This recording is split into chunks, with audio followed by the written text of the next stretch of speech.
السلام عليكم أعزائي تلاميذ السنة أولى ثانوي. أرجو أن يفيدكم هذا الموضوع. Qu'est-ce qu'une famine؟ ما هي المجاعة؟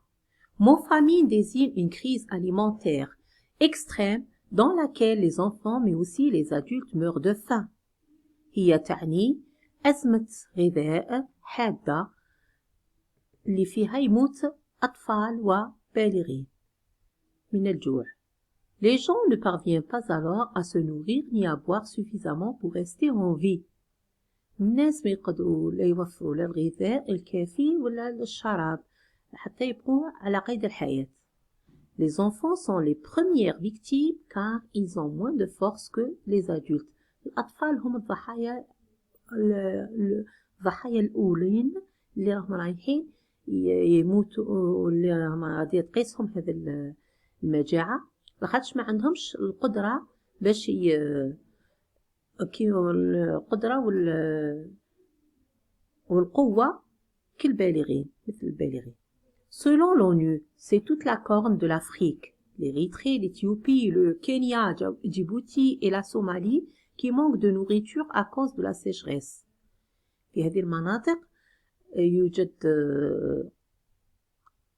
نقص في الغذاء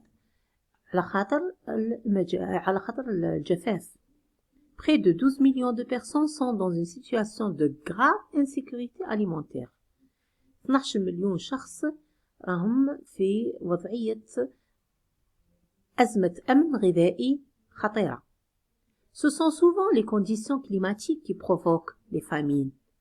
في أغلب الأحيان الظروف المناخية هي التي تتسبب في المجاعات. En Somalie, c'est la sécheresse. الصومالي هي الجفاف اللي تسبب في المجاعة. La plus sévère depuis 60 ans. الأقوى منذ 60 سنة.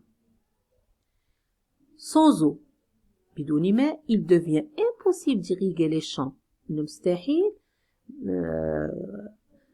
ري الحقول et donc de faire pousser les aliments.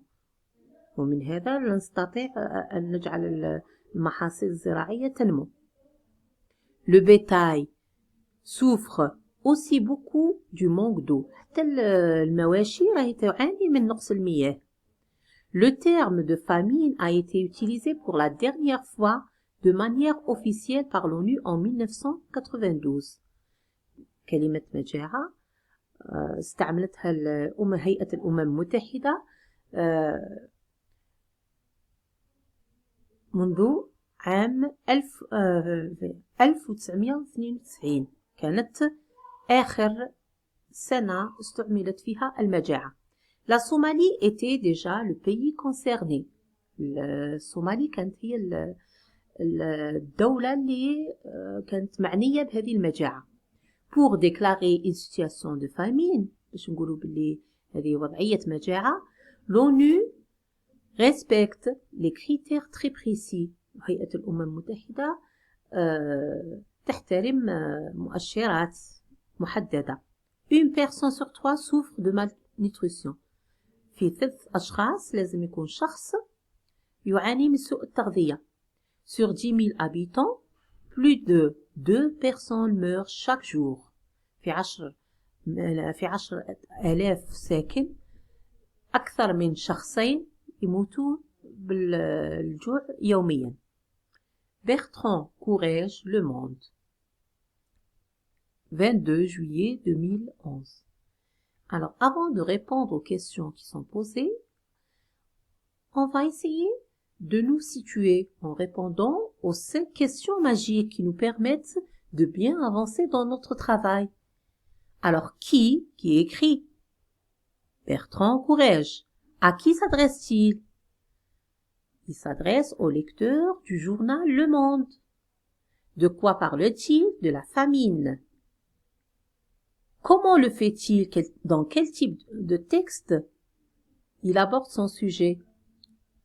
Dans un texte explicatif ou expositif, ou je pourrais dire de vulgarisation scientifique. Pourquoi le fait-il? Dans quel but? Pour informer les lecteurs du journal Le Monde. Alors maintenant, on va répondre aux questions de compréhension. L'auteur de ce texte est un chercheur, un professeur ou un journaliste? C'est très bien, un journaliste. Quel est le thème abordé dans le texte? Oui, c'est la famine. Le thème abordé dans ce texte est la famine. Quelle est la cause de la famine en Somalie? C'est très bien. La cause de la famine en Somalie est la sécheresse. La phrase qui le montre, vous avez le troisième paragraphe. Ce sont souvent les conditions climatiques qui provoquent la famine. En Somalie, c'est la sécheresse. Qui sont les premiers à être touchés par la famine et pourquoi? Oui, la réponse est dans le premier paragraphe, la dernière phrase du premier paragraphe. Les enfants sont les premières victimes. Pourquoi? Car ils ont moins de force que les adultes. Dans une situation de grave incertitude alimentaire, l'expression en gras veut dire une alimentation équilibrée. هل هي تغذية متوازنة? Non, pas du tout. Est-ce que c'est une suralimentation? يعني غذاء زائد. Pas du tout. Alors c'est un manque d'alimentation. Et oui, c'est un manque d'alimentation. Maintenant, la sixième question. Complétez le tableau suivant avec précision. Alors, vous avez les procédés explicatifs. Les procédés explicatifs, c'est les moyens qui expliquent tout simplement, qui nous aident à expliquer, à simplifier l'information. Alors, pour la définition, on va choisir la première phrase du premier paragraphe. Le mot famine désigne une crise alimentaire extrême dans laquelle les enfants mais aussi les adultes meurent de faim. Donc la définition est introduite par le verbe désigne. Maintenant 2, on nous donne déjà une phrase. Car ils ont moins de force que les adultes. Tout simplement, il remplace là les enfants. Et on compare les enfants aux adultes. Et on vous dit, ils ont moins de force que les adultes. Là, c'est la comparaison, le procédé explicatif utilisé dans cette phrase et la comparaison.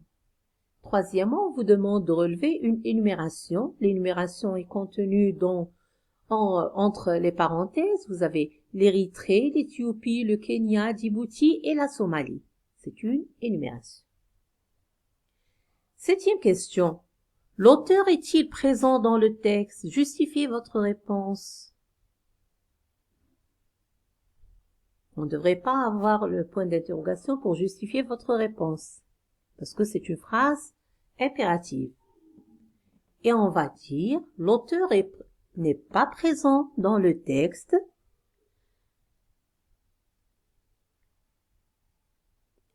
c'est-à-dire qu'il est objectif, voilà. Alors, l'auteur est absent du texte.